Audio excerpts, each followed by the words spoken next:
Extend and limitation of liability of LLP and partner, அதாவது எந்த அளவுக்கு நமக்கு லிமிடேஷன் அண்ட் லைபிலிட்டி இருக்கு அப்படின்றத பார்க்கலாம்.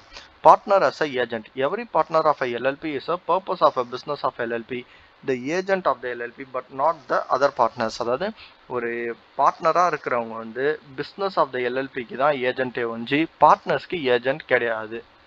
நெக்ஸ்ட் வந்து extent of liability of LLP. The LLP is not bound by anything done by a partner dealing with the person if the partner in fact has no authority to act for LLP doing particular act and the person knows that he has no authority, does not believe to him a partner of the LLP. அதாவது LLB எந்தெந்த இடத்துல bound ஆகாது, அதாவது நார்மலாக find ஆகாது, நம்ம பார்ட்னர்ஷிப்பில் பார்த்த மாதிரி பைண்ட் ஆகாது. எல்எல்பி எந்தெந்த இடத்துல பைண்ட் ஆகாது பார்ட்னரோட டீலிங்க்குனா, the partner in fact has no authority to act, அதாவது அந்த பார்ட்னருக்கு அத்தாரிட்டியே கிடையாது அந்த ஆக்ட் படி. ஸோ அப்படி ஏதாவது ஒரு பார்ட்னர் ஆக்ட் பண்ணிட்டாங்கன்னா அந்த பர்டிகுலர் ஆக்டுக்கு எல்எல்பி பைண்ட் ஆகாது. அதே மாதிரி the person knows that he has no authority or does not believe that he is a partner of the LLP. அதே மாதிரி அந்த பர்சன் ஒரு எல்எல்பியில் பார்ட்னர்னே தெரியாத போது நம்ம அந்த கான்ட்ராக்ட் டெண்டர் பண்ணும்போது எல்எல்பி பைண்ட் கிடையாது. இப்போ say for example, so first வந்து நோ அத்தாரிட்டி டு ஆக்ட். இப்போ சே ஃபார் எக்ஸாம்பிள் XYZ அப்படின்ற ஒரு 3 பர்சன் ஒரு எல்எல்பி வந்து ரன் பண்ணிட்டு இருக்காங்க. இன்கேஸ் இதில் வந்து யாருக்குமே வந்து ப்ராப்பர்ட்டி ஹோல்ட் பண்ணுறதுக்கு அத்தாரிட்டியே கிடையாது. அதே மாதிரி ப்ராப்பர்ட்டியை சேல் பண்ணுறதுக்கும் அத்தாரிட்டியே கிடையாது. இன்கேஸ் இந்த ஃபேமோட ஒரு ப்ராப்பர்ட்டி ஒரு லேண்ட் இருக்குது, அந்த லேண்டை எக்ஸ் மட்டும் சேல் பண்ணுறாரு, எக்ஸ் சேல் டு ஏ. இப்போ இந்த கேசஸில் வந்து எல்எல்பியில் வந்து எக்ஸுக்கு வந்து லேண்டை சேல் பண்ணுறதுக்கு அத்தாரிட்டியே கிடையாது. இந்த இடத்துல அந்த லேண்டுக்கு ஏக்கு போவாது. ஸோ அதுதான் சொல்கிறாங்க, இந்த இடத்துல இந்த லைபிலிட்டிக்கு அந்த அமௌண்ட் வந்து எக்ஸ் தான் கொடுத்தாகணும், எல்எல்பிக்கும் அந்த அமௌண்ட்டுக்கும் சம்மந்தமே இல்லை. அதே மாதிரி the person know that he has no authority. அதே மாதிரி இன்கேஸ் பி அப்படின்ற ஒரு பர்சன் வந்து வராரு, அந்த பர்சனுக்கு எக்ஸ் யாருன்னே தெரியாது, அதாவது எக்ஸை தெரியும், இந்த பியும் எக்ஸும் ஒரு கான்ட்ராக்ட் என்டர் பண்ணுறாங்க. பட் ஆனால் இந்த எக்ஸ் வந்து இந்த ஃபேமில் பார்ட்னராக இருக்காங்க அப்படின்றது பிக்கு தெரியவே தெரியாது. அதாவது இந்த எக்ஸ்ன்றவர் ஒரு எல்எல்பி ஃபேமில் பார்ட்னராக இருக்காரு அப்படின்றது இந்த பிக்கு தெரியாது. இப்போ கொடுத்துட்டாரு, எக்ஸ் வந்து இன்சால்வெண்ட் ஆயிட்டாரு, எக்ஸ் வந்து இன்சால்வெண்ட். ஸோ நான் ப்ராப்பர்ட்டி கொடுத்துட்டு, அதாவது இவர் வந்து கூட்ஸ் கொடுத்துட்டாரு, இவர் வந்து கேஷ் கொடுக்கல, இவர் வந்து கூட்ஸ் வந்து சப்ளை பண்ணிட்டார், பி வந்து கூட்ஸ் வந்து சப்ளை பண்ணிட்டாரு யாருக்கு, எக்ஸுக்கு. இப்போ வந்து எக்ஸ் வந்து கேஷ் கொடுக்கறதுக்கு முன்னாடி இன்சால்வெண்ட் ஆயிட்டாரு. இப்போ வந்து கேஷ் வந்து ரெக்கவர் பண்ணணும் பி. உடனே அவர் என்ன பண்ணுறாரு, அவர் வந்து ஒரு எல்எல்பியில் ஒரு பார்ட்னராக இருக்காரு தெரிஞ்சுக்கிட்டு எனக்கு வந்து எல்எல்பி வந்து காசு கொடுங்க அப்படின்னு போய் கேட்டாருன்னா எல்எல்பி வந்து பைண்ட் ஆகாது இந்த ஆக்டுக்கு. ஏன்னா இவர் வந்து ஒரு பார்ட்னர்னே இவருக்கு தெரியாது, இவர் தெரியாமல் இவர் 2 பேருக்குள்ள பண்ண கான்ட்ராக்டுக்கு எல்எல்பி பைண்ட் ஆகாது. ஸோ அதுதான் சொல்கிறாங்க, the person know that he has no authority, does not know or believe him partner of the LLP. அதாவது இவர் பார்ட்னர்னு தெரியாத போது ஒரு கான்ட்ராக்ட் டெண்டர் பண்ணதுக்கு எல்எல்பி லைபிள் கிடையாது. ஸோ அதான் சொல்கிறாங்க, the LLP is a liable if a partner of a LLP is liable to any person as a result of wrongful act or omission on any his part in the course of business of LLP with his authority. அதாவது எப்போ தான் LLB liable ஆகும் அப்படின்னா, ஏதோ ஒரு person ராங்ஃபுல்லாக act பண்ணியிருக்காங்க இல்லை omission பண்ணியிருக்காங்க, அதுவும் நார்மல் கோர்ஸ் ஆஃப் பிஸ்னஸாக இருக்கணும், அதுவும் அந்த எல்எல்பிக்கான பிஸ்னஸாக இருக்கணும், வித் ஹிஸ் அத்தாரிட்டி இருக்கணும். இன்கேஸ் இப்போ எக்ஸ் அப்படின்ற ஒரு பர்சனை நம்ம வந்து கேஷ் ஹேண்டில் பண்ணுறதுக்காக நம்ம விட்டுருக்கோம் நம்ம பிஸ்னஸில், பட் அவர் கேஷ் எடுத்து ஃப்ராட் பண்ணிட்டாரு. ஸோ இந்த இடத்துல எல்எல்பி லைபிள். நெக்ஸ்ட் வந்து an obligation to LLP whether arising in a contract or otherwise shall be solely the obligation of the LLP. அதே மாதிரி எப்போ தான் ஒரு எல்எல்பிக்கு ஆப்ளிகேஷன் வரும்னா, ஒன்று கான்ட்ராக்ட் மூலமாக தான் வரும், otherwise shall be solely obligation of the LLB.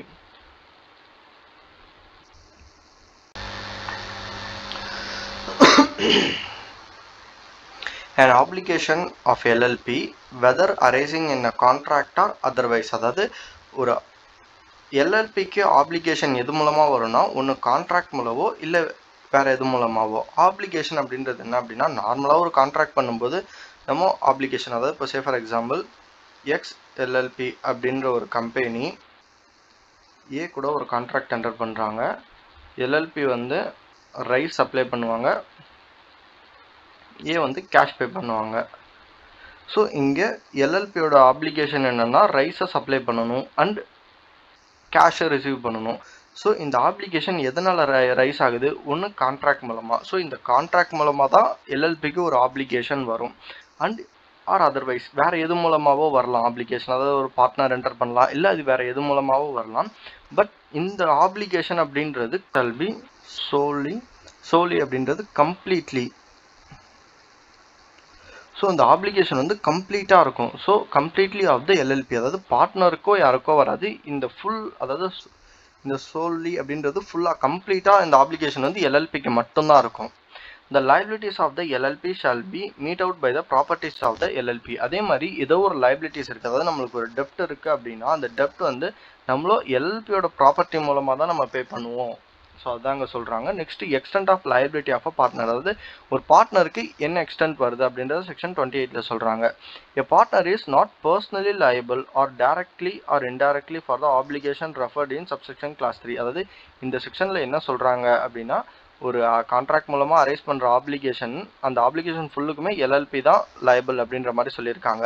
So இதுக்கு பார்ட்னரோ இல்லை டைரக்டாவோ இன்டைரக்டாவோ எந்த இடத்துலையுமே வந்து பார்ட்னர் வந்து லைபிள் ஆக மாட்டாங்க. So full and full solely by the reason being a partner of the LLP, அதாவது ஒரு பார்ட்னராக இருக்கிறதுனால அவருக்கு இந்த லைபிலிட்டி வராது அப்படின்னு சொல்கிறாங்க. அதாவது இந்த இடத்துல எக்ஸாம்பிள் எக்ஸ் ஒய் அப்படின்ற ஒரு 2 பர்சன் இருக்காங்கன்னா இந்த கான்ட்ராக்ட் ரைஸ் சப்ளை பண்ணணுன்றது எக்ஸ் அண்ட் ஒய்க்கு வராது அப்படின்ற மாதிரி சொல்கிறாங்க. இந்த ஃபேர்முக்கு மட்டும்தான் இந்த ஆப்ளிகேஷன் இருக்கும்.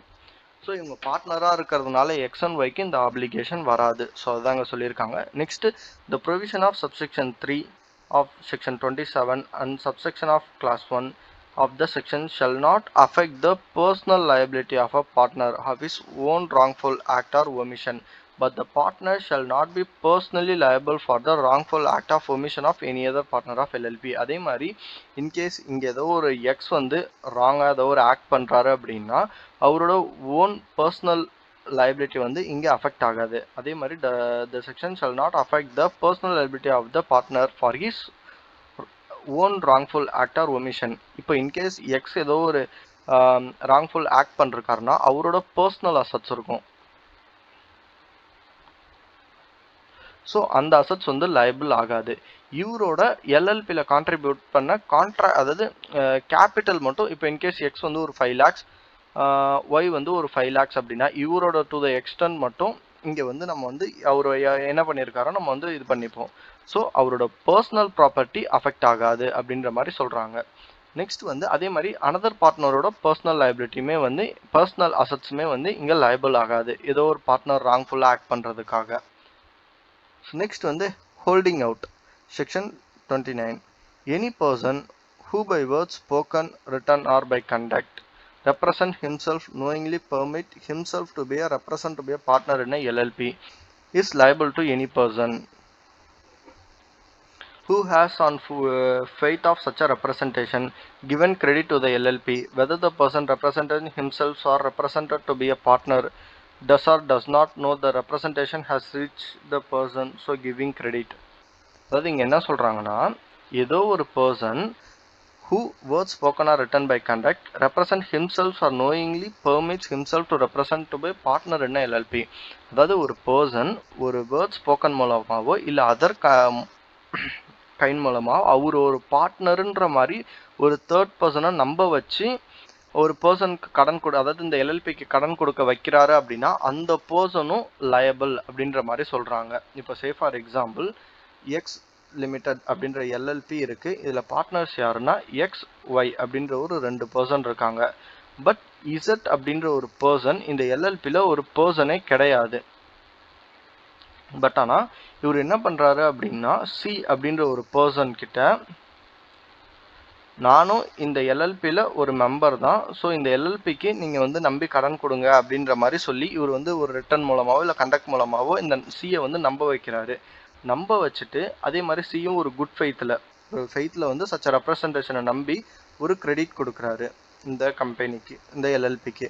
ஸோ இந்த கிரெடிட்டில் இந்த எக்ஸ் ஈவன் தான் ஒரு பார்ட்னராக இல்லைனாலும் ஹீ ஆல்சோ லயபிள் அப்படின்ற மாதிரி சொல்கிறாங்க. Given credit to the LLB whether the person represented himself or represented to be a partner does or does not know the representation has reached the person so giving credit. However, where any credit received by the LLP as a result of such a representation, the LLP shall, without prejudice the liability of a person so representing himself represented to be a partner, be liable to the extent of credit receiving it or financial benefit derived therein. அதே மாதிரி அந்த LLB மட்டும் liable இல்லை, இந்த பர்சனும் liable அப்படின்ற மாதிரி சொல்றாங்க. So அதான் holding out.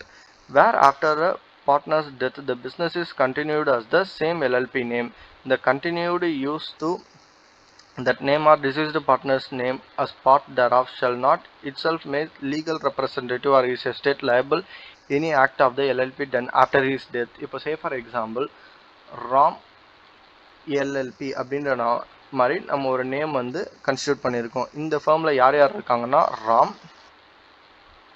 சாம் அப்படின்ற ஒரு 2 பேர் வந்து, இன்னொரு மெம்பர் வந்து ராகுல். ஸோ 3 மெம்பர்ஸ் வந்து ராம் எல்எல்பி அப்படின்ற ஒரு ஃபர்மை கன்ஸ்டியூட் பண்ணி ரன் பண்ணிட்டு இருக்காங்க. திடீர்னு ராம் வந்து இறந்துட்டாரு. இறந்ததும் இந்த நேம் வந்து சேஞ்ச் பண்ணாமல் சாம் அண்ட் ராகுல் வந்து ஓகே நம்மளோட பார்ட்னர் நேம்லேயே இருக்கட்டும் அப்படின்ற மாதிரி ரன் பண்ணிட்டு இருக்காங்க பிஸ்னஸை. திடீர்னு என்ன பண்ணுறாங்க, ராமும் வந்து இது வந்து எங்களோட ப்ராப்பர்ட்டி தான் அப்படின்ற மாதிரி அவங்களோட லீகல் ரெப்ரசன்டேட்டிவ் வந்து ராமோட டெத்துக்கு அப்புறம் அந்த நேமோ இல்லை அந்த ஃபர்மை வந்து கிளைம் பண்ண முடியாது. அதே மாதிரி ராம் இறந்ததுக்கப்புறம் இவங்களோட எஸ்டேட் வந்து இன்கேஸ் இவர் இன்சால்வெண்ட் ஆகிட்டாரு, அவங்களோட ஃபேமிலி அதாவது அவங்களோட லீகல் ரெப்ரசன்டேட்டிவ் இன்சால்வெண்ட் ஆகிட்டாங்க அப்படின்னா அவங்களோட லீகல் ரெப்ரசன்டேட்டிவ் அதாவது இந்த ராம் எல்எல்பியும் வந்து எங்களோட அப்பாவோட சொத்து தான், அதை நீங்கள் எடுத்து எங்களோட டெபிட் அதாவது எங்களோட அமௌண்ட்டை நீங்கள் பே பண்ணுங்க அப்படின்ற மாதிரி சொல்ல முடியாது. ஸோ இன்கேஸ் அவர் டெத் ஆகிட்டாரு அந்த நேம் வச்சு நம்ம பிஸ்னஸ் வந்து ரன் பண்ணலாம். அதனால எந்த லீகல் ரெப்ரசன்டேட்டிவ் யாருமே வந்து நம்மள்ட்ட வந்து கேட்க முடியாது. அதுதான் வந்து இந்த இடத்துல சொல்கிறாங்க. நெக்ஸ்ட் வந்து unlimited liability of in case of fraud. In case fraud பண்ணிட்டோம்னா நமக்கு வந்து அன்லிமிட்டட் லைபிலிட்டி இருக்கும். அதுதான் வந்து செக்ஷன் 30ல சொல்கிறாங்க. In case of fraud in the event of act carried out by LLP or any of its partners within the intention to defraud creditors of LLP, any other person or fraudulent purpose, the liability of a LLP or partners who acted in the intention to fraud creditors any fraudulent purpose shall be unlimited to the any of the debts or other liability of a LLP. அதாவது இங்கே என்ன சொல்ல வராங்க அப்படின்னா, நம்ம ஒரு LLB form பண்ணி அதாவது நம்மளுக்கு கடன் கொடுக்குற எல்லாத்தையும் நம்ம ஏமாற்றணும் அப்படின்ற இன்டென்ஷன்லேயே நம்ம ஒரு எல்எல்பியை ஃபார்ம் பண்ணி நம்ம பிஸ்னஸ் நடத்திட்டு இருந்தோம் அப்படின்னா அந்த இடத்துல வந்து நம்மளோட லிமிட் வந்து லிமிட்டடாக இருக்காது, அன்லிமிட்டடாக மாறிடும் அப்படின்ற மாதிரி சொல்கிறாங்க. To the extent of the debts of the LLP, அதாவது நம்ம எவ்வளோ கடன் வாங்கியிருக்கோமோ அவ்வளோ அளவுக்கு நம்ம வந்து அன்லிமிட்டட். இப்போ சே ஃபார் எக்ஸாம்பிள் XYZ அப்படின்ற 3 மெம்பர்ஸ் வந்து ஒரு எல்எல்பி ரன் பண்ணிட்டு இருக்காங்க. இவங்களுக்கு வந்து பிஸ்னஸ்லாம் எதுவும் பண்ணணும்னு அவசியம் இல்லை, ஜஸ்ட் சைட் பிஸ்னஸ் மட்டும் பண்ணிவிட்டு இவங்க வந்து நிறையா டெப்ட் வாங்குறாங்க. கிட்டத்தட்ட இவங்களோட டெப்ட் மட்டும் 1 crore இருக்குது. ஆனால் இவங்களோட அசட்ஸ் எதுவுமே இல்லை, ஜஸ்ட் கேபிட்டல் வந்து ஒரு 10 lakhs மட்டும் இன்ட்ரடியூஸ் பண்ணிவிட்டு கிட்டத்தட்ட 1 crore வந்து ஃப்ராட் பண்ணிட்டாங்க அப்படின்னா இவங்களோட இன்டென்ஷனே வந்து பிஸ்னஸ் பண்ணணும்னு இல்லை, ஜஸ்ட் கிரெடிட்டாஸை ஏமாற்றிட்டு நாங்கள் லைபிள் கிடையாது இந்த எல்எல்பி தான் லைபிள் அப்படின்ற மாதிரி சொல்லிட்டு இவங்க ஓடிடணும் அப்படின்ற மாதிரி நினைக்கிறாங்க. இந்த இடத்துல கோர்ட் என்ன பண்ணுவாங்கன்னா இந்த 1 crore-க்கும் XYZோட பர்சனல் ப்ராப்பர்ட்டி முதற்கொண்டு எல்லாமே லைபிள் அப்படின்ற மாதிரி கொடுத்துருவாங்க. ஸோ இதுதாங்க சொல்கிறாங்க, நம்மளோட இன்டென்ஷனே ஃப்ராட் பண்ணணும், கிரெடிட்டாஸை ஏமாற்றணும் அப்படின்ற மாதிரி இருந்துச்சுன்னா நம்ம லிமிட்டட் லைபிலிட்டி வந்து அன்லிமிட்டட் லைபிலிட்டியாக மாறிடும். ஸோ அதான் சொல்கிறாங்க. However, in such a case, such an act is carried out by partner, the LLP is liable to the same extent as the partner unless it is established by LLP that such an act was without knowledge of authority of a LLP. Even though அந்த act வந்து LLP authority இல்லாமல் ஏதாவது ஒரு partner பண்ணாலுமே இதுதான் நடக்கும். அதாவது fraud பண்ணாங்க அப்படின்னா அவரோட லைபிலிட்டி அன்லிமிட்டட் ஆகிடும். Where any business is carried out on a such intent of such a purpose as mentioned in subsection 1, every person who was unknowingly a part of carrying on a business in a manner aforesaid shall be punishable with imprisonment of a term with extent to 2 years, fine not less than 50,000 and extent to 5 lakhs. அதாவது என்ன சொல்கிறாங்கன்னா, நம்ம இந்த இன்டென்ஷனில் நம்ம business run பண்ணிகிட்டு இருந்தோம், அதாவது ஒரு கிரெடிட்டாஸை நம்ம ஏமாற்றணும், அதே மாதிரி நம்ம ஏமாற்றிட்டு நம்ம எல்எல்பியை நம்ம காரணம் காட்டிட்டு நம்ம லிமிட்டட் லைபிலிட்டி தான், ஸோ 10 lakh மட்டும் கொடுத்துட்டு நம்ம ஓடிடலாம் அப்படின்ற மாதிரி நினச்சோம் அப்படின்னா ஜஸ்ட் லைபிலிட்டி மட்டும் அன்லிமிட்டட் ஆகாது, நம்மளுக்கு இன்வெஸ்ட்மெண்ட் 2 yearsம் 50,000க்கு மேலே 5 lakhsக்குள்ளே ஃபைனும் பே பண்ணுற மாதிரி வரும் இன்கேஸ் நம்ம அந்த மாதிரி பிஸ்னஸ் ரன் பண்ணோம் அப்படின்னா. வேறு LLB or any partner or designated partners or employee of such a LLP has conducted the affairs of LLP in a fraudulent manner when without prejudice any criminal proceedings which may arise under any law for the time being force the LLP of any such a partner or designated partner employee shall pay compensation to any person who has suffered any loss or damages to reason of such a conduct. அதாவது நம்ம ஏதோ ஒரு fraudulent manor வந்து நம்ம ஏதோ ஒரு fraudulent பண்ணுறோம் அப்படின்னா எல்எல்பி மூலமாக பண்ணோம் அப்படின்னா, இல்லை ஏதோ ஒரு கிரிமினல் ஒர்க் இல்லை ஏதோ ஒன்று பண்ணிட்டோம் அப்படின்னா நம்மளால் யார் சஃபர் ஆகிருக்காங்களோ அவங்களுக்கு நம்ம காம்பன்சேஷன் பே பண்ணணும். அது யாராக வேணாலும் இருக்கலாம், அதாவது எந்த பார்ட்னரோ இல்லை டிசிக்னேட் பார்ட்னரோ இல்லை எம்ப்ளாயோ எல்லாருமே வந்து லைபிள் இருக்கணும், காம்பன்சேஷன் வந்து பே பண்ணுற மாதிரி ஆகிடும். However, such a LLP shall not liable if such a partner or designated partner or employee acted fraudulent without knowledge of the LLP. அதே மாதிரி எல்எல்பி லைபிள் ஆகாது எங்கே அப்படின்னா without knowledge of the LLP. எல்எல்பிக்கே தெரியாமல், அதாவது எல்எல்பின்றது ஒரு ஆர்டிஃபிஷியல் பர்சன் அப்படின்ற மாதிரி நம்ம பார்த்தோம். அந்த எல்எல்பிக்கு தெரியாமல் யாராவது ஒரு பர்சன் வந்து ஃப்ராடுலண்ட்டாக ஆக்ட் பண்ணிட்டாங்கன்னா அப்போது எல்எல்பி லைபிள் கிடையாது அப்படின்ற மாதிரி சொல்கிறாங்க. நெக்ஸ்ட் வந்து விசில் ப்ளோயிங். இந்த விசில் ப்ளோயிங் வந்து ரொம்ப ரொம்ப இம்பார்ட்டன்ட். விசில் ப்ளோயிங் அப்படின்றது என்னன்னா, அதாவது ஒரு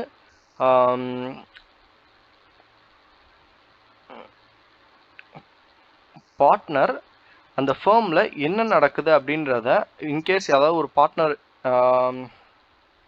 ஃப்ராட் பண்ணுறாங்க, இல்லை ஏதோ ஒரு மிஸ்ரெப்ரசன்டேஷன் பண்ணுறாங்க, இல்லை ஏதோ ஒரு மிஸ்கண்டக்ட் பண்ணுறாங்க, இல்லை ஏதோ ஒரு வேறு ஏதோ ஒரு ஒர்க் பண்ணுறாங்க பட் இல்லீகலாக ஏதோ ஒரு பண்ணுறாங்க அப்படின்னா அந்த பார்ட்னர் ஃப்ரம் த ஃபேர்ம் வந்து உடனே வந்து இன்ஃபார்ம் பண்ணணும். ஸோ அந்த மாதிரி இன்ஃபார்ம் பண்ணுறவங்க தான் விசில் பவுலர் அப்படின்ற மாதிரி சொல்லுவோம். அதாவது ஒன்றுமே இல்லை, ஒரு கம்பெனியில் ஃப்ராட் நடக்குதுன்னா அந்த கம்பெனியில் யார் ஃப்ராட் பண்ணுறாங்க அப்படின்றத வந்து இன்ஃபார்ம் பண்ணுறவரை விசில் பவுலர் அப்படின்ற மாதிரி சொல்லுவோம். விசில் பவுலிங்னா ஒன்றுமே இல்லை, இன்கேஸ் ஏதாவது ஒரு ஃப்ராட் நடக்கிறத அதை இன்ஃபார்ம் பண்ணுறவங்கள, அதாவது வெளியே கொண்டு வரதை விசில் பவுலிங் அப்படின்ற மாதிரி சொல்லுவோம். அதாவது ஒரு ஃப்ராட் நடக்குது அதை வெளியே கொண்டு வரவங்கள விசில் பவுலிங், அதாவது ஒரு ஃப்ராடை வெளியே கொண்டு வரதை விசில் பவுலிங், அதை கொண்டு வரவரை விசில் பவுலர் அப்படின்ற மாதிரி சொல்லுவோம். இப்போ say for example X LLB அப்படின்ற கம்பெனி வந்து ஏ கிட்ட ஒரு கான்ட்ராக்ட் வந்து என்டர் பண்ணுறாங்க. ஏ வந்து கூட்ஸ் வந்து சப்ளை பண்ணிட்டாரு, ஆனால் இவங்க வந்து கேஷ் வந்து கொடுக்கல. ஸோ இந்த இடத்துல இவங்களோட இன்டென்ஷனாக வந்து ஏவை ஏமாற்றணும் அப்படின்ற மாதிரி பண்ணிருக்காங்க. இப்போ இதை வந்து ஒய் அப்படின்ற ஒரு பர்சன் வந்து ரிஜிஸ்ட்ரார் கிட்ட வந்து இன்ஃபார்ம் பண்ணுறாரு அப்படின்னா அவரை தான் விசில் பவுலர் அப்படின்ற மாதிரி சொல்லுவோம். அதாவது ஒரு ஃப்ராட் நடக்கிறத வெளியே வந்து சொல்கிறது விசில் பவுலிங். அந்த ஃப்ராடு என்ன, எவ்வளோ பண்ணியிருக்காங்க அப்படின்னு சொல்கிறது தான் விசில் பவுலிங். அதாவது யார் அவர் சொல்கிறாரோ அவர் வந்து விசில் பவுலர் அப்படின்னு சொல்லுவோம். இப்போது the court or tribunal may reduce or waive any penalty leviable against any partner or employee of a LLP if satisfied that such a partner or employee has provided useful information during the investigation of such a LLP. அதாவது இப்போ in case இங்கே fraud நடந்துருச்சு அப்படின்னா இப்போ Y வந்து registrar கிட்ட சொல்லிட்டாரு, இந்த மாதிரி இவர் தான் எக்ஸ் தான் வந்து ஃப்ராட் பண்ணியிருக்காரு, நான் வேணான்னு சொன்னேன் பட் ஆனால் அவர் தான் இந்த ஃப்ராட் பண்ணியிருக்காரு, கூட்ஸை வாங்கிட்டு கேஷை வந்து தரல அப்படின்ற மாதிரி சொன்னார்னு வச்சுக்கோங்க. ஸோ அவருக்கு வந்து பெனால்ட்டி வந்து கம்மியாக இருக்கும். ஸோ இதனால ஏ வந்து சஃபர் ஆகிருப்பார். ஸோ இங்கே இருக்கிற எக்ஸ் அண்ட் ஒய் ரெண்டு பேருமே லைபிள் ஆவாங்க. ஸோ அதனால் உனக்கு வந்து கம்மியான லைபிலிட்டி கிடைக்கும். ஸோ அதுதான் இங்கே சொல்லியிருக்காங்க. When any information given by any partner or employee whether or not during investigation, அதாவது இன்வெஸ்டிகேஷன் அப்போ, அதாவது ஃப்ராட் நடந்து ரெண்டு பேரும் மாட்டிக்கிட்டாங்க அந்த டைமில் அவங்க இன்ஃபர்மேஷன் கொடுத்தாலும் சரி, இல்லை அதுக்கு முன்னாடியே வந்து அவராக வந்து கொடுத்தாலும் சரி, leads to LLP or any partner or employee of such a LLP being convicted under this act or any other act. அதே மாதிரி அந்த எம்ப்ளாயுமே வந்து கன்விக்ட் ஆவாங்க, இல்லை எனி பார்ட்னர் யார் வந்து அந்த ஃபால்ட்டை பண்ணுறாங்களோ அவங்க வந்து கன்விக்ட் ஆகிடுவாங்க. கன்விக்ட் அப்படின்றது என்னென்னா அவங்க மேலே வந்து நம்ம கேஸ் போட்டு அவங்கள வந்து ஸ்டேட்மெண்ட் வருது, நீ வந்து ஃப்ராட் பண்ணிட்ட, இந்த இடத்துல வந்து எக்ஸ் வந்து ஃப்ராட் பண்ணிட்டா அப்படின்னா இஸ் அ கன்விக்டட் அப்படின்னாலும் நெக்ஸ்ட் வந்து அவர் ஜெயிலில் பிடிச்சி போட்டுருவாங்க. No partner or employee of a LLP may be discharged, demoted, suspended, threatened, harassed, or in any other manner discrimination against the term and condition of LLP or employment merely because of providing information or causing information provided pursuant of subsection 1. அதாவது இந்த இடத்துல நம்மளுக்கு வந்து information சொல்கிறான் அப்படின்றதுக்காக அவரை டிஸ்சார்ஜோ, அதாவது எல்எல்பிலேருந்து வெளியே அனுப்புறதோ, இல்லை டிமோட்டட் பண்ணுறதோ, இல்லை அவரை சஸ்பெண்ட் பண்ணுறதோ, இல்லை த்ரெட்டன் ஹராஸ்மெண்ட் பண்ணக்கூடாது அப்படின்ற மாதிரி சொல்லியிருக்காங்க. ஸோ விசில் பவுலர்னா யார், விசில் பவுலிங்னா என்ன அப்படின்றத நம்ம பார்த்துட்டோம். நெக்ஸ்ட் வந்து ஃபினான்ஷியல் டிஸ்க்ளோஷர். ஃபினான்ஷியல் டிஸ்க்ளோஷர்ஸ் அப்படின்னா books of accounts, other records and audit எந்த மேனரில் நம்ம பண்ணணும் அப்படின்றத செக்ஷன் 34 சொல்லியிருக்காங்க. ப்ராப்பர் புக்ஸ் ஆஃப் அக்கௌண்ட்ஸ் வந்து நம்ம மெயின்டைன் பண்ணணும். The LLP shall maintain such a proper books of accounts as may be prescribed. அதாவது எந்த மேனரில் நமக்கு ப்ரிஸ்கிரைப் பண்ணியிருக்காங்களோ அந்த மேனரில் நம்ம புக்ஸ் ஆஃப் அக்கௌண்ட்ஸ் மெயின்டைன் பண்ணியே ஆகணும். Relating to its affairs of each year of its existence. அதே மாதிரி எந்தெந்த இயர்ஸ் அவங்க வச்சுருக்காங்களோ அந்த இயர்ஸ்க்கு நம்ம வந்து அஃபேர்ஸ் வந்து மெயின்டைன் பண்ணிட்டு இருக்கணும். அஃபேர்ஸ்னால் ஒன்று மேலே நார்மலாக நம்ம புக்ஸ் ஆஃப் அக்கௌண்ட்ஸ் மெயின்டைன் பண்ணுறது தான். நெக்ஸ்ட் வந்து கேஷ் பேசிஸோ அக்ரூவல் பேசிஸோ ரெண்டுத்தில் எது வேணாலும் நம்ம ஃபாலோ பண்ணிக்கலாம். பட் எது ஃபாலோ பண்ணுறோமோ அதை கண்டினியூஸாக ஃபாலோ பண்ணிகிட்டே இருக்கணும். Accounting to double entry system of accounting. அதே மாதிரி டபுள் என்ட்ரி சிஸ்டமில் தான் நம்ம வந்து அக்கௌண்டிங் பண்ணணும். Shall maintain same as a registered office. அதே மாதிரி இதை நம்ம பண்ணுறது எல்லாத்தையுமே ரிஜிஸ்டர் ஆஃபீஸில் மெயின்டைன் பண்ணணும் புக்ஸ் ஆஃப் அக்கௌண்ட்ஸை ப்ராப்பராக. அதே மாதிரி such a period may be prescribed. எந்த பீரியட்கான புக்ஸ் ஆஃப் அக்கௌண்ட்ஸ் அப்படின்றத ப்ரிஸ்கிரைப் பண்ணியிருக்கணும் புக் மேலேயே. இது வந்து 21 to 22, 22 to 23 அப்படின்ற மாதிரி நம்ம வந்து மென்ஷன் பண்ணியிருக்கணும். The statement of account and solvency. Every LLP shall within a period of 6 months from the end of every financial year prepare a statement of account and solvency. அதே மாதிரி நம்ம வந்து ஒரு ஸ்டேட்மெண்ட் ப்ரிப்பேர் பண்ணணும். அதோட name என்னன்னா account and solvency அப்படின்னு சொல்லுவாங்க. எதுக்காகனா for the said financial year as at last said of financial year. அதாவது for the said financial year as at the last day said of the financial year to such a form may be prescribed and such a statement shall be signed and designated partners of LLP. அதாவது last day of the financial இயருக்கு முன்னாடி அதை prescribed மேனரில் நம்ம form பண்ணிவிட்டு அதை நம்ம sign பண்ணியிருக்கணும். யார் யாருன்னு பார்த்தீங்கன்னா டெசிக்னேட்டட் பார்ட்னர். என்ன அக்கௌண்ட்னா அக்கௌண்ட் ஆஃப் சால்வன்சி அப்படின்ற ஒரு ஸ்டேட்மெண்ட்டை. Every LLP shall file within a prescribed time the statement of account and solvency prepare prudent subsection 2 with the registrar every year in a such a manner accompanied by such a fees may be prescribed. அதே மாதிரி அந்த account and சால்வன்சியை வந்து நம்ம registrar கிட்ட every year வந்து file பண்ணணும் with ஃபீஸோட. The accounts of LLP shall be audited in accordance with such a rules may be prescribed. However, if the central government may be notified in the official gazette exempt by any class or classes of LLP from the requirement of the section. Any LLP fails. அதாவது என்ன சொல்கிறாங்கன்னா audit பண்ணணும். Audit அப்படின்றது என்ன அப்படின்னா நம்ம books of accounts maintain பண்ணுறோம்ல, அந்த books of அக்கௌண்ட்ஸில் ப்ராப்பராக எல்லா டிரான்சாக்ஷனும் ரெக்கார்ட் பண்ணியிருக்காங்களா, ஏதாவது மிஸ்டேக் பண்ணியிருக்காங்களா அப்படின்றது தான் வந்து நம்ம ஆடிட்னு சொல்லுவோம். அதாவது ஏதாவது மிஸ்டேக் பண்ணியிருக்காங்கன்னா ஆடிட்டர் வெரிஃபை பண்ணி இதெல்லாம் நீங்கள் மிஸ்டேக் பண்ணியிருக்கீங்க, இந்த இடத்துலலாம் ஃப்ராட் நடந்திருக்கு அப்படின்ற மாதிரி வெரிஃபை பண்ணுவாங்க. ஸோ அதான் வந்து ஆடிட் பண்ணணும். ஸோ சென்ட்ரல் கவர்மெண்ட் வந்து நோட்டிஃபை பண்ணியிருப்பாங்க. ஸோ எந்த ரூல்ஸில் நம்ம ஆடிட் பண்ணணும் அப்படின்றது. ஸோ அந்த மாதிரி நம்ம ஆடிட் பண்ணி நம்ம அதையும் வந்து ஃபைல் பண்ணிடணும். நெக்ஸ்ட் வந்து any LLP fails to comply with the provision of the section shall be punishable not less than 25,000 may extend to 5 lakhs. அதே மாதிரி every designated partners of such LLP shall punishable not less than 10,000 may extend to 1 lakh. இப்போது இதில் ஏதாவது ஒரு partners வந்து ப்ராப்பராக books of accounts maintain பண்ணல, financial disclosure பண்ணல அப்படின்னா ஃபர்முக்கு வந்து 25,000 இல்லை 5 lakhs எதுவோ ஒரு அமௌண்ட் வந்து பே பண்ண சொல்லுவாங்க. அதே டிசிக்னேட்டட் பார்ட்னர்ஸ்க்கு வந்து not less than 10,000 may extend to 1 lakhs அது வரைக்கும் வந்து பே பண்ண சொல்லுவாங்க. அதாவது 10,000க்கு மேலே பே பண்ண சொல்லுவாங்க. இப்போது 11,000க்கு மேலே 11,000 15,000. ஸோ நம்ம எப்படி ஃப்ராட் பண்ணியிருக்கோமோ அதை பொறுத்து. பட் ஆனால் அது 1 lakhக்கு மேலே போகாது யாருக்குன்னா டெசிக்னேட்டட் பார்ட்னர்ஸ்க்கு. அதுவே எல்எல்பிக்கு 25,000க்கு மேலேயும் 5 lakhsக்குள்ளேயும் பே பண்ண சொல்லுவாங்க. நெக்ஸ்ட் வந்து ஆனுவல் ரிட்டர்ன். ஆனுவல் ரிட்டர்ன் வந்து section 35. Every LLP shall file annual return duly authenticated by registrar within 60 days of closure of financial year. Such a form and manner accompanied by fees. அதாவது நம்ம annual return வந்து நம்ம எப்போ financial year முடியுதோ அது வந்து ஒரு 60 டேஸ்க்குள்ளே நம்ம வந்து ஃபைல் பண்ணிடணும். இப்போ நமக்கு எப்போ வந்து ஃபினான்ஷியல் இயர் முடியுதுன்னா 31st டிசம்பர்.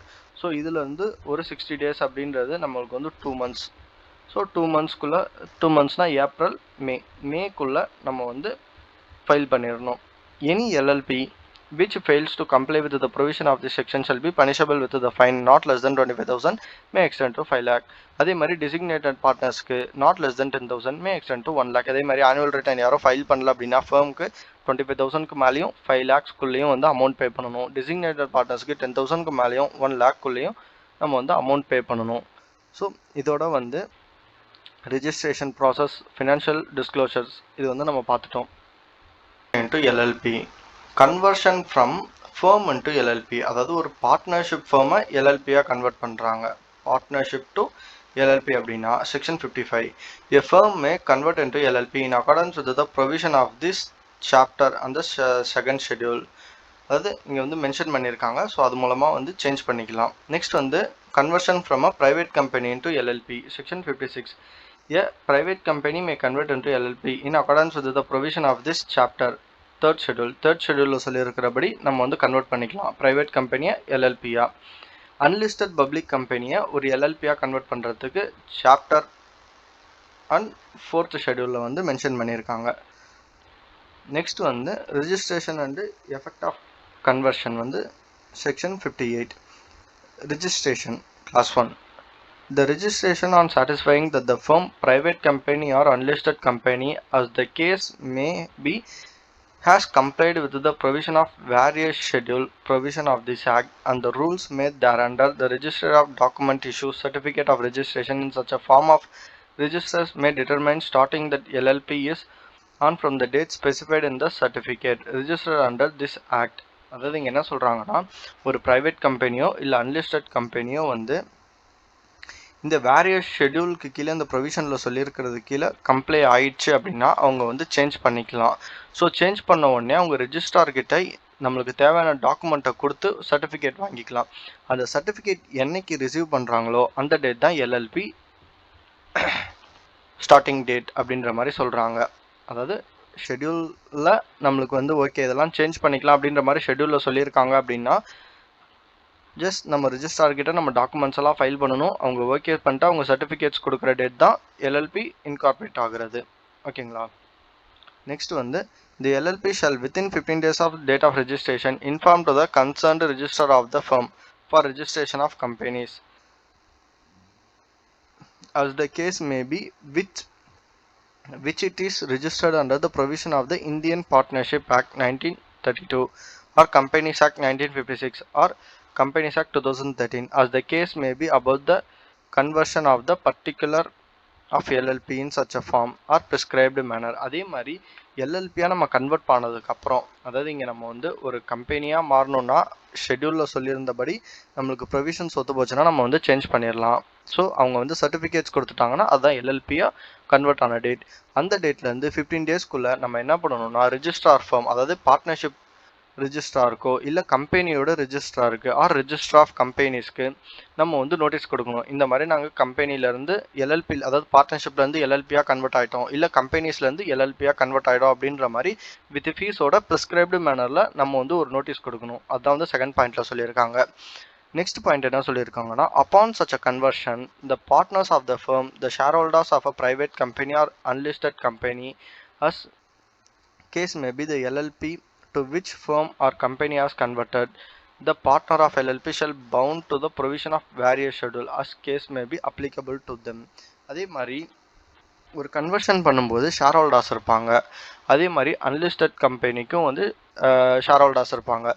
ஸோ இவங்கெல்லாம் என்ன பண்ணணும், ஸோ இவங்க எல்எல்பியில் என்ன ஆவாங்க அப்படின்ற ப்ரொவிஷன் வந்து ஷெடியூல்ஸில் வந்து சொல்லியிருப்பாங்க. ஸோ அதுதான் வந்து அவங்களுக்கு அப்ளிகபிள் ஆகும் அப்படின்ற மாதிரி சொல்லியிருக்காங்க. அண்ட் தென் இங்கே இது வரைக்கும் ஷெடியூல்ஸ் எதுவும் சொல்லலை, நம்ம வந்து பார்க்கலாம்.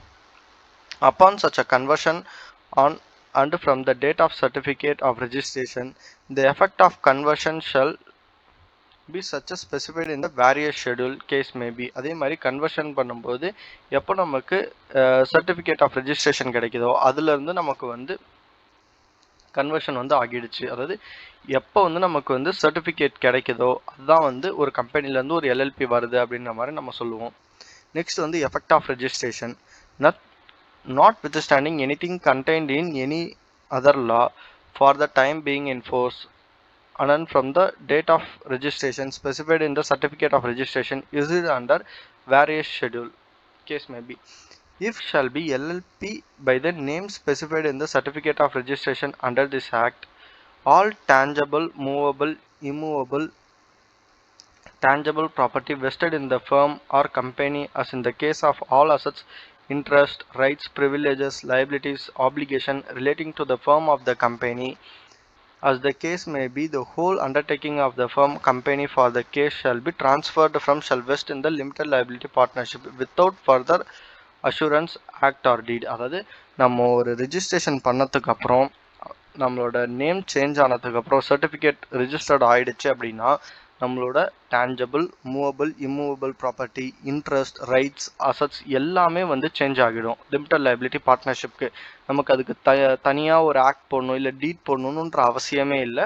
நம்ம எப்போ நம்மளோட நேம் சேஞ்ச் ஆகுதோ அப்போவே நம்மளோட interest, rights, privileges, liabilities, obligation, ஒரு கம்பெனியோட ஃபேமோட எல்லா ஆப்ளிகேஷன், ரைட்ஸ் எல்லாமே வந்து ஹோலாக இருக்கிறது எல்லாமே வந்து லிமிடெட் லைபிலிட்டிக்கு ட்ரான்ஸ்ஃபர் ஆகிடும். தனியாக எதுவுமே நம்ம டீட் போடணும்னு அவசியம் இல்லை. Next, the firm of the company, as the case shall be deemed to be dissolved, removed from the records of the registrar of the firm, register of company, as case may be. அதாவது இங்கே என்ன சொல்லிருக்காங்கன்னா, the firm or the company, as the case may be, shall be deemed to be dissolved.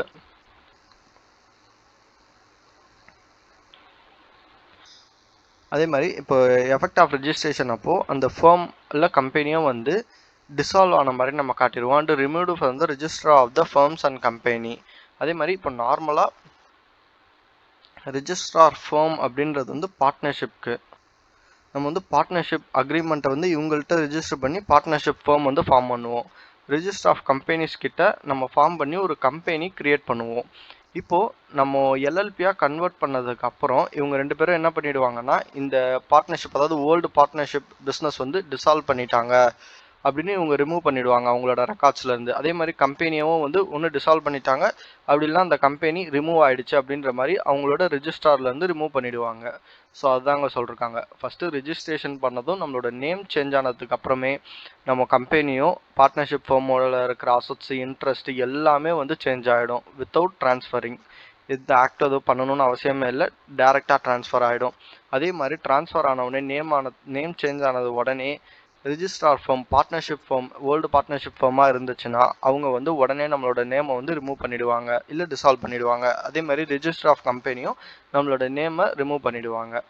Next வந்து foreign LLB. Foreign LLB அப்படின்றது என்ன அப்படின்னா foreign limited liability partnership, section 59. The central government may make rules for provision in relation to establishment the place of business by a foreign LLP within India and carry their business therein by applying incorporation with such a modification appropriate the provision of the Companies Act 1956. Such a regulation mechanism with composition may be prescribed. ஒன்றுமே இல்லை, அதாவது foreign கம்பெனியை ஒரு partnership கம்பெனியை எல்எல்பியை நம்ம இந்தியாவில் business பண்ண வைக்கிறதுக்காக கொண்டு வந்தது தான் ஃபாரின் எல்எல்பி அப்படின்றவங்க. நெக்ஸ்ட் வந்து வைண்டிங் அப் அண்ட் டிசொல்யூஷன். அதாவது எப்படி நம்ம ஒரு கம்பெனியை வைண்டிங் அப், அதாவது எப்படி டிசொல்யூஷன் பண்ணுவோம் ஒரு எல்எல்பி அப்படின்றத நம்ம பார்க்கலாம். வைண்டிங் அப் அண்ட் டிசொல்யூஷன் வந்து section 63.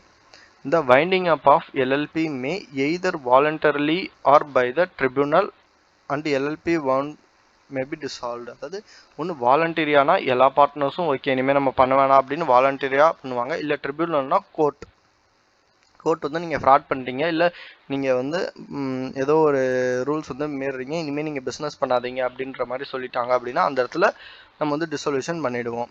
Circumstances in which LLP may be wound up by tribunal. எந்தெந்த இடத்துல ட்ரிபியூனல் வந்து எல்எல்பியை வந்து டிசொல்யூஷன் பண்ணுவாங்க அப்படின்னா செக்ஷன் 64 சொல்லியிருக்காங்க. LLP may be wound up by the tribunal if the LLP decided the LLP would be wound up by the tribunal. அதாவது நம்மளே கோர்ட்டுக்கு போய் எங்களை வந்து டிசொல்யூஷன் பண்ணிடுங்க அப்படின்னு கேட்டால் அவங்க வந்து பண்ணிடுவாங்க. If for the period of more than 6 months the number of partners of LLP reduced below 2, அதாவது நம்ம ஒரு எல்எல்பி கிரியேட் பண்ணணும்னாலே மினிமம் மெம்பர்ஸ் வந்து 2 மெம்பர்ஸ் இருக்கணும்னு சொன்னோம். 6 மந்த்ஸாக வெறும் ஒரே ஒரு மெம்பர் தான் இருக்காங்க அப்படின்னா அந்த இடத்துல வந்து கோர்ட் வந்து நீ இனிமேல் பிஸ்னஸ் பண்ணாதான் நீ டிசால்வ் பண்ணிடு அப்படின்னு சொல்லிடுவாங்க. Next if the LLB is Annabelle to pay debts, அதே மாதிரி நம்மளோட கடன் நம்மளால கொடுக்க முடியலன்னா அந்த இடத்துல கோர்ட் வந்து நீ இனிமேல் எல்எல்பி பிஸ்னஸ் பண்ணாத அப்படின்ற மாதிரி சொல்லிடுவாங்க. Next if the LLP has acted against the interest of a sovereignty and integrity of India, the security of the state of public order, அதே மாதிரி நம்மளோட இறையாண்மைக்கு அகைன்ஸ்டா, அதாவது sovereignty of integrity of India அப்படின்னா இறையாண்மை, அதாவது ஏதோ ஒரு தீவிரவாதம்,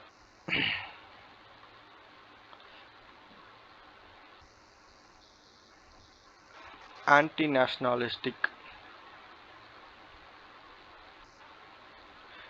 நேஷனலிஸ்டிக்காக ஏதாவது ஒரு எல்எல்பி ஆக்ட் பண்ணாங்கன்னா நீ உடனே கேன்சல் பண்ணிருப்ப. அதாவது இப்போ யாராவது தீவிரவாதிக்கு ஏதோ ஃபண்ட் பண்ணுறாங்க, இல்லை ஏதோ பாம்பு வைக்கிறதுக்காக ஏதோ நம்மளோட இந்தியா இது பண்ணணும், இந்தியாவோட நேமை வந்து இது கெடுக்கணும் அப்படின்ற மாதிரி ஏதோ ஒரு ஆக்ட் பண்ணுறாங்க அப்படின்னா அந்த இடத்துல வந்து எல்எல்பியை வந்து நீங்கள் இனிமேல் வந்து பிஸ்னஸ் பண்ணாத அப்படின்ற மாதிரி க்ளோஸ் பண்ண சொல்லிடுவாங்க.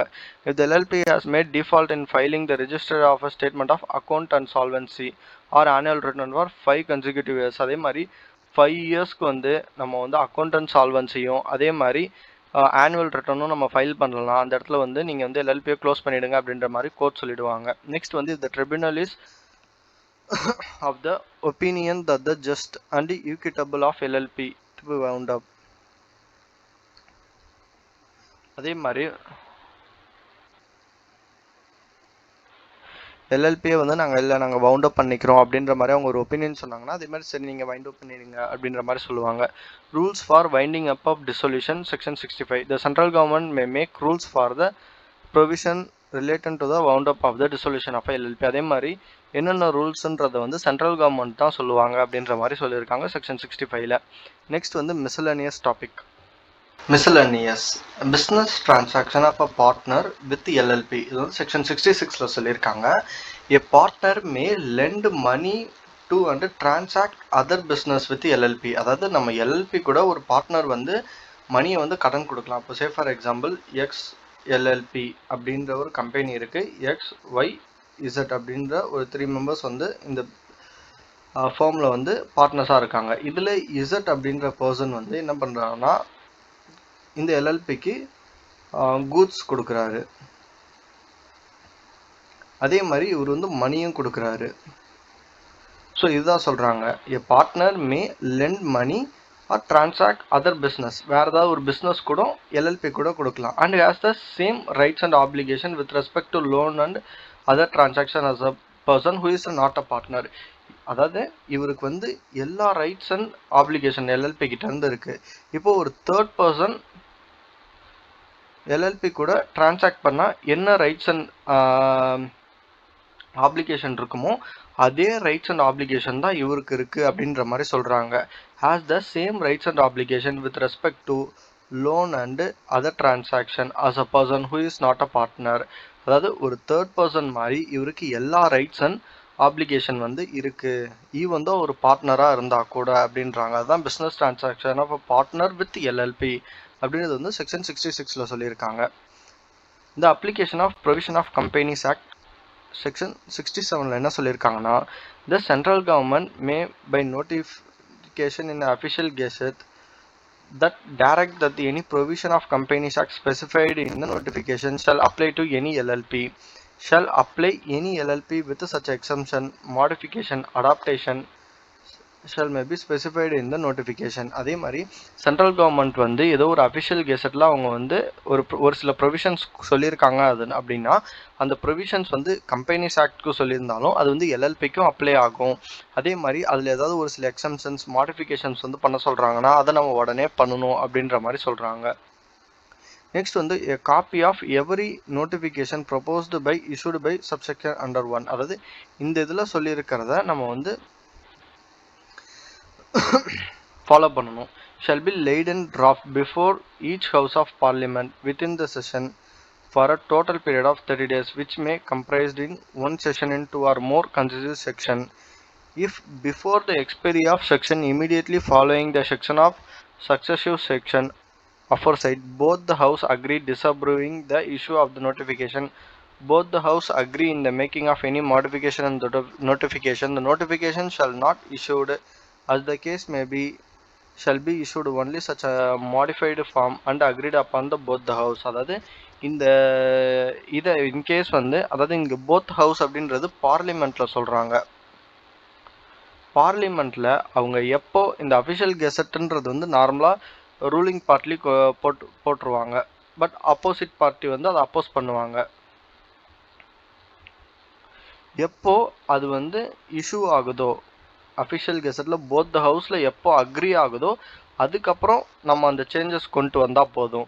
இல்லை அவங்க ஏதோ ஒரு குரூப் ஒரு ஹவுஸ் அக்ரி பண்ணுறாங்க, அதாவது ரூலிங் பார்ட்டி அக்ரி பண்ணுறாங்க, ஆப்போசிட் பார்ட்டி அக்ரி பண்ணல, பட் ஆனால் ஒரு ஹவுஸ் வந்து அவங்க ஒத்துக்கல அப்படின்னா ஸோ அந்த இடத்துல நம்ம வெயிட் பண்ணலாம். எப்போ போத் த ஹவுஸ் அக்ரி பண்ணுறாங்களோ அப்போ அந்த எக்ஸம்ஷன் மாடிஃபிகேஷன் அடாப்டேஷனை வந்து நம்ம பண்ணிக்கலாம் அப்படின்ற மாதிரி சொல்கிறாங்க. அதே மாதிரி அந்த செக்ஷன் வந்து 30 days நடக்கணும் அந்த மாடிஃபிகேஷன் நடக்கிறதுக்கு. ஜஸ்ட் நீங்கள் வந்து ஒன்ஸ் ரீட் பண்ணிக்கோங்க. நெக்ஸ்ட் வந்து எலக்ட்ரானிக் ஃபைலிங் ஆஃப் டாக்குமெண்ட். அதே மாதிரி ஒரு டாக்குமெண்ட்டை எப்படி நம்ம ஃபைல் பண்ணணும் அப்படின்றத இங்கே சொல்லியிருக்காங்க.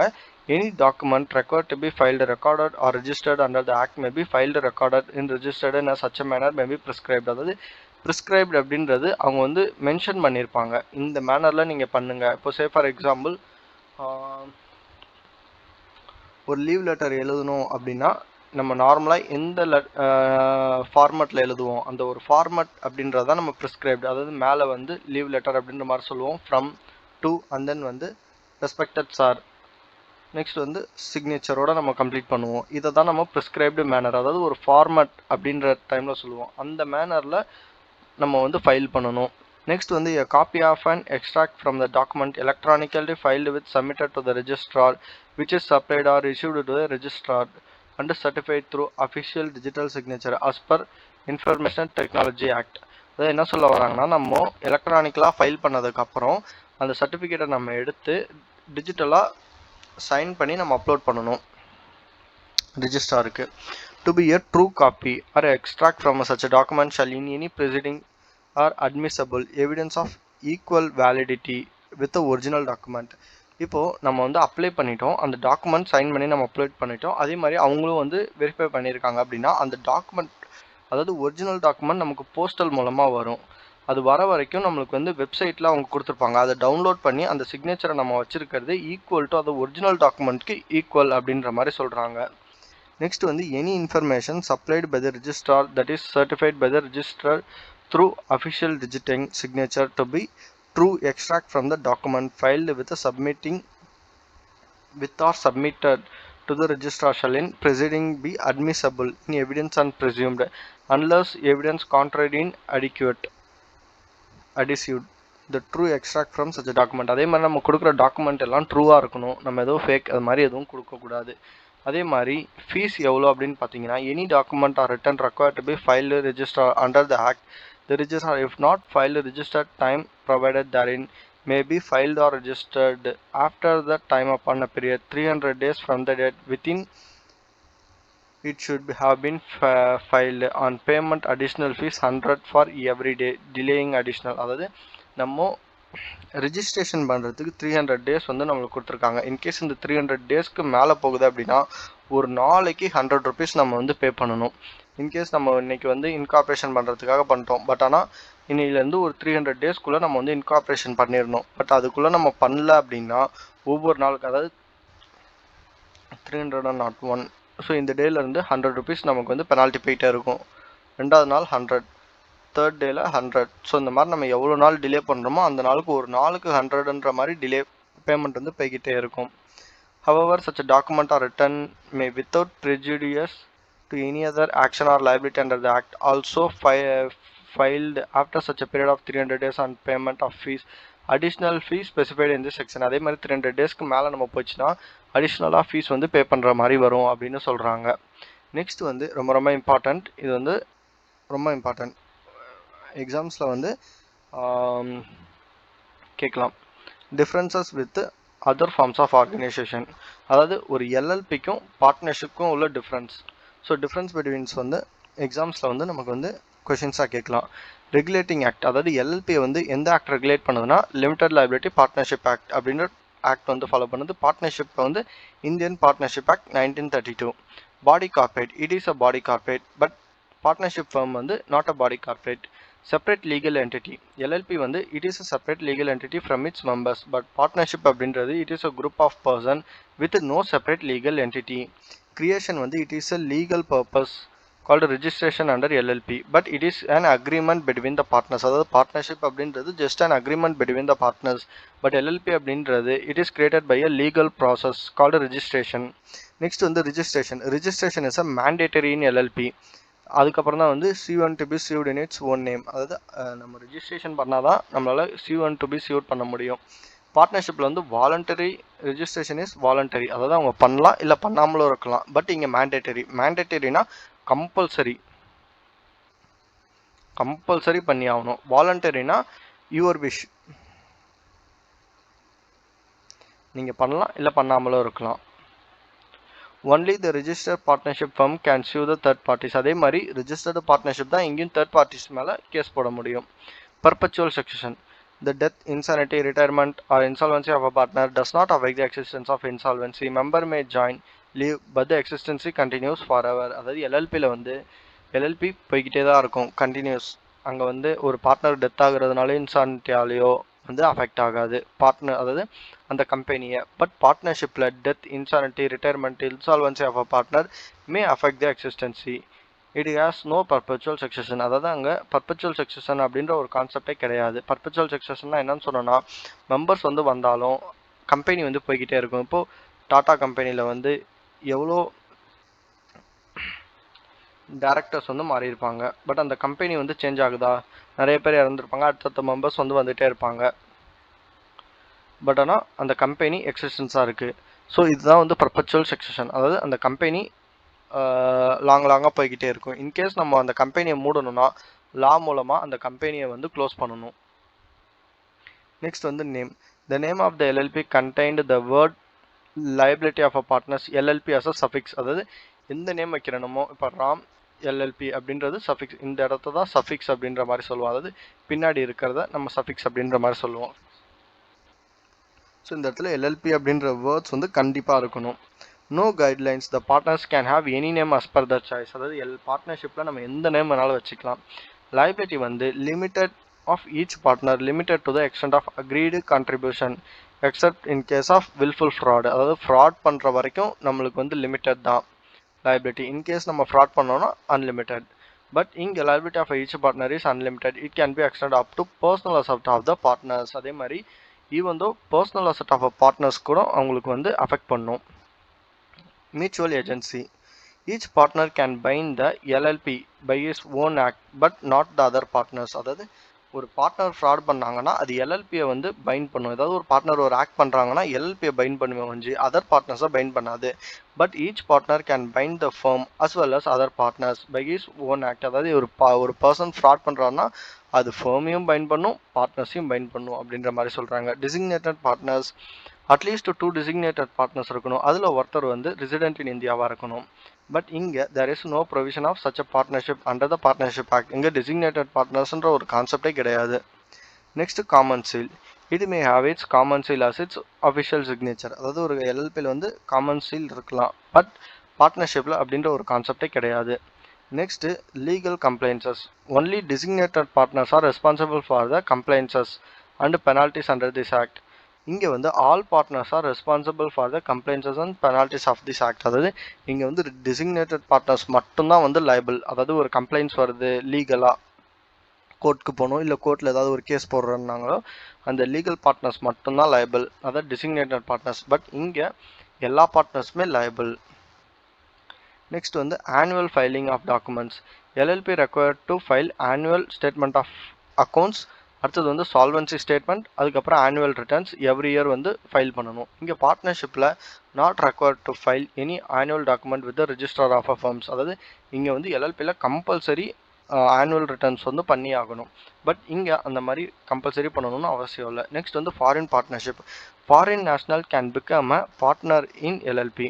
Foreign national cannot be become partner in partnership firm. அதாவது ஒரு ஃபாரினர் வந்து பார்ட்னர்ஷிப் ஃபர்மில் பார்ட்னராக இருக்க முடியாது. பட் ஒரு ஃபாரின் நேஷனல்ஸ், அதாவது ஒரு ஃபாரின் எல்எல்பியோ இல்லை ஒரு ஃபாரினரோ வந்து எல்எல்பியில் பார்ட்னராக இருக்கலாம். Minor as a partner. Minor can admitted as benefits of LLP. அதாவது இங்கே நம்ம என்ன பார்த்தோம், பார்ட்னர்ஷிப்பில் minor can be admitted to the benefits of the partner with the consent of the existing partners. அதாவது எக்ஸிஸ்டிங் பார்ட்னர்ஸ் ஓகே சொன்னால் அவர் வந்து பெனிஃபிட்ஸியாக இருக்கலாம். பட் எல்எல்பியில் அந்த கான்செப்டே கிடையாது. நெக்ஸ்ட் வந்து ஒரு எல்எல்பிக்கும் லிமிடெட் லைபிலிட்டி கம்பெனிக்கும் உள்ள டிஃப்ரென்சஸை பார்க்கலாம். ரூலிங் ஆக்ட் வந்து எல்எல்பி ஆக்ட், இங்கே வந்து கம்பெனிஸ் ஆக்ட். அதாவது ஒரு கம்பெனிக்கு வந்து கம்பெனிஸ் ஆக்ட் அப்படின்ற தனியான ஒரு ஆக்ட் இருக்குது. நெக்ஸ்ட் வந்து members or partners. the person who contribute to LLP are known as a partners of the LLP. அதாவது யார் வந்து கேஷ் கொண்டு வராங்களோ அவர் தான் நம்ம பார்ட்னர்ஸ் அப்படின்ற மாதிரி சொல்லுவோம். இங்கே who invest the money in shares is known as a members of the company. அதாவது யார் வந்து ஷேர் ஹோல்டர்ஸோ அவங்கள தான் நம்ம மெம்பர்ஸ் ஆஃப் த கம்பெனி அப்படின்ற மாதிரி சொல்லுவோம். Internal governance structure. The internal governance structure of a LLP is governed by the contract agreement between the partners. அதாவது உள்ளே இருக்கிற எல்லா ஸ்ட்ரக்சர்ஸுமே அவங்க வந்து அக்ரிமெண்ட் போட்டு இப்போ வந்து எக்ஸ் அப்படின்ற பர்சன் கேஷ் வந்து மெயின்டைன் பண்ணிக்கணும், ஒய் வந்து சேல்ஸ் பண்ணணும். ஸோ அந்த மாதிரி ஒரு இன்டர்னல் இதெல்லாம் இவங்களே அக்ரிமெண்ட் போட்டு பண்ணிப்பாங்க. But the internal government structure of a company is regulated by a statute. அதாவது ஸ்டாச்சுட்டிவ்னா கம்பெனி ஆக்டில் நம்மளுக்கு எம்ஓஏ ஏஓஏ அப்படின்ற ஒரு சில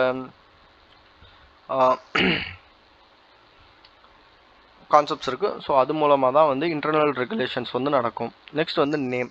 இங்கே வந்து எல்எல்பி அப்படின்ற வேர்ட்ஸ் வந்து நேமில் வந்து இருக்கணும். அதே மாதிரி இன்கேஸ் பப்ளிக் கம்பெனியாக இருந்தால் லிமிடெட் அப்படின்ற வேர்டும், ப்ரைவேட் கம்பெனியாக இருந்தால் ப்ரைவேட் அப்படின்ற மாதிரி ஒரு நேமும் இருக்கணும். அதாவது பப்ளிக் கம்பெனினா லிமிடெட், ப்ரைவேட் கம்பெனினா ப்ரைவேட் லிமிடெட் அப்படின்ற ஒரு வேர்ட் வந்து இருக்கணும்.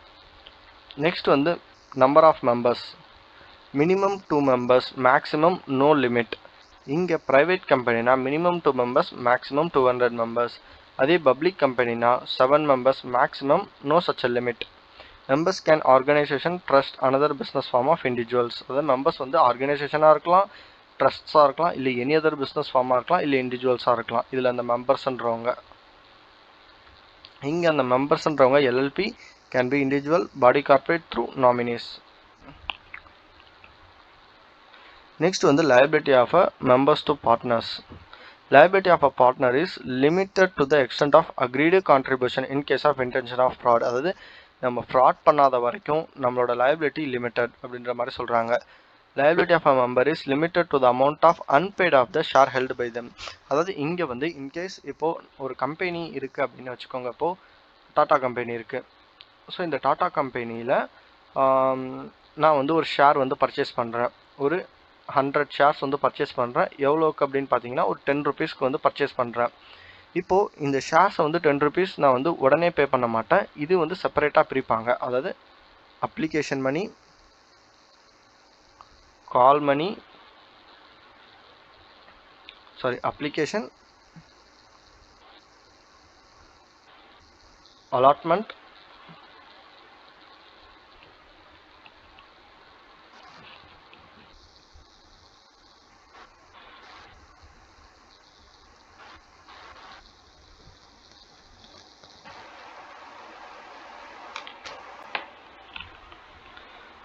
அப்ளிகேஷன், அலாட்மெண்ட், கால் மணி. இப்போது நான் அப்ளிகேஷனில் ஒரு 3 rupees பே பண்ணிட்டேன். அலாட்மெண்ட்லேயும் நான் ஒரு 3 rupees பே பண்ணிட்டேன். காலில் நான் ஒரு 4 rupees பே பண்ணணும். Need to pay. அதாவது நான் வந்து 3 rupees பே பண்ணிட்டேன், ப்ளஸ் ஒரு 3 rupees பே பண்ணிட்டேன். டோட்டலாக வந்து 6 rupees நான் வந்து இந்த 10 rupeesல பே பண்ணிட்டேன். பேலன்ஸ் இருக்கிற 4 rupees நான் வந்து இன்னும் பே பண்ணல. இந்த 4 rupees வரைக்கும் தான் லைபிள். இன்கேஸ் வந்து அந்த ஃபர்ம் வந்து அந்த கம்பெனி வந்து லிக்விடேஷன் ஆகுது அப்படின்னா அந்த கம்பெனியில் உள்ள மெம்பர்ஸ் வந்து என்கிட்ட பர்சனல் அசட்ஸ்லாம் கேட்க மாட்டாங்க. நீ அந்த கட்ட வேண்டிய அந்த 4 ரூபாய் மட்டும் அந்த ஷேர்ஸ்க்கு 100 ஷேர்ஸ்க்கு பே பண்ணுப்பா அப்படின்ற மாதிரி சொல்லுவாங்க. ஸோ இங்கே வந்து unpaid amount of the shares held by them. அதாவது நம்ம எவ்வளோ அமௌண்ட் பே பண்ணலையோ அந்த அமௌண்ட் மட்டும்தான் நம்ம வந்து லைபிள். நெக்ஸ்ட் வந்து management. The business of a company managed by a partners including designated partners authorized in agreement. அதாவது பார்ட்னர்ஸ் இன்க்ளூடிங் டெசிக்னேட்டட் பார்ட்னர்ஸாக கூட அவங்க வந்து மேனேஜ்மெண்ட் பண்ணலாம், இல்லை நார்மல் பார்ட்னர்ஸ் கூட அவங்க மேனேஜ் பண்ணலாம். But the affairs of a company are managed by a board of directors elected by the shareholders. அதாவது கம்பெனியில் யார் வேணாலும்லாம் பண்ண முடியாது. போர்ட் ஆஃப் டைரக்டர்ஸ் மட்டும்தான் வந்து கம்பெனியை வந்து மேனேஜ்மெண்ட் பண்ண முடியும். அதுவும் உங்களை யார் எலெக்ட் பண்ணுவாங்கன்னா ஷேர் ஹோல்டர்ஸ் வந்து பண்ணுவாங்க. Number of designated partners directors, அதாவது எல்எல்பியில் 2 டிசிக்னேட்டட் பார்ட்னர்ஸ் இருக்கணும். இதே ப்ரைவேட் கம்பெனி, அதாவது கம்பெனியில் ப்ரைவேட் கம்பெனினா 2 டைரக்டர்ஸ், பப்ளிக் கம்பெனினா மினிமம் 3 டைரக்டர்ஸ் வந்து இருக்கணும். ஸோ இதோட எல்எல்பி கம்ப்ளீட் ஆகிடுச்சு. இதில் ஏதாவது உங்களுக்கு டவுட்ஸ் இருந்ததுன்னா கமெண்ட் செக்ஷனில் கேளுங்க. Okay friends, thank you.